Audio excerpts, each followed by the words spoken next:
Right, I guess I can't. Laughing and crying is the feeling. Laughing and crying is the feeling we'll have when Trump dies, or when horrible dictators die because you're sad. But wait, I don't even know what I'm talking about. Never mind. It's because you don't want to necessarily delight in the death of another human being, but you still do. You just know that things got a little bit better because that one person is dead. But then death is still sad. Yeah. Death is it's more of I think the crying comes from, it's a reminder that we too shall die and are born to die. That's a good point. It's still a reminder of our mortality, even though someone that you dislike is dead. A monolith that appeared to be indestructible also dies. It means me will die, my grandma will die, all your favorite people will die too. Dick Van Dyke is really close to being dead. Oh, I heard There's that. so many. I mean, no, he's looking good, but anything can fucking kill him. A strong fart could kill him. Well, you know what I say? I don't believe in death until Willie Nelson dies. He sounded good on the Conan show. He's doing great. Willie comes back every other day. It's like, is he 80 or 93? It's can't a even tell. He's a Chiba, dude. He's doing okay. He seemed a little tired on the Ken Burns country music documentary series, but he's allowed to be tired. Yeah, he also had to freaking talk with Ken Burns for 3 hours.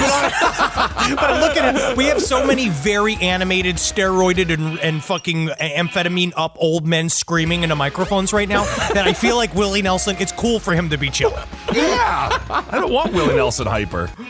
Well, on the evening of the discovery of the crystal skull, Mitchell Hedges said that traditional Mayan dancers appeared as if on invitation, decorated with plumes of jungle birds and jaguar skins, and they performed ceremonies, rituals, and dances in front of the skull by firelight. Ooh, that's fun. Yeah, this celebration went on for several days, with Mayans coming from all over to see what was obviously an important artifact to their people. Some even weighed in on its origin, with one old Mayan man saying that the skull was a 100,000-year-old object made to preserve wisdom and truth, and if used correctly, it could be made to talk as well. I'll show you how it's made to talk. Here, give it to me.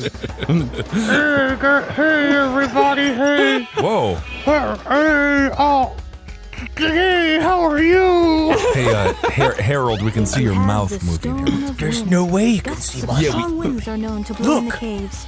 My name is Rutabaga Johnson.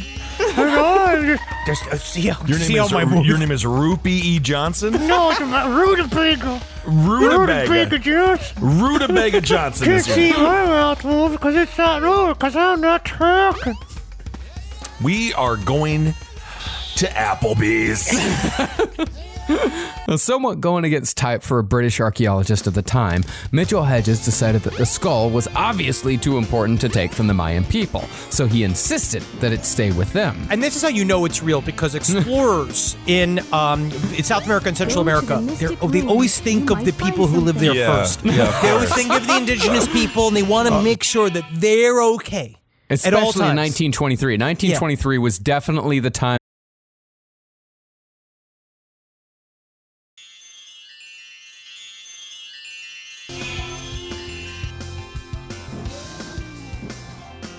The train headed for the Mystic Ruins will be departing soon.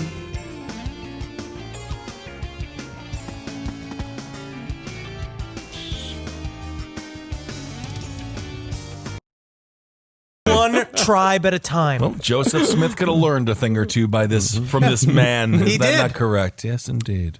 3 months later, though, during further excavation, he discovered a crystal jawbone as well that fit perfectly with the skull, and the first crystal skull discovered in modern times was complete in its package.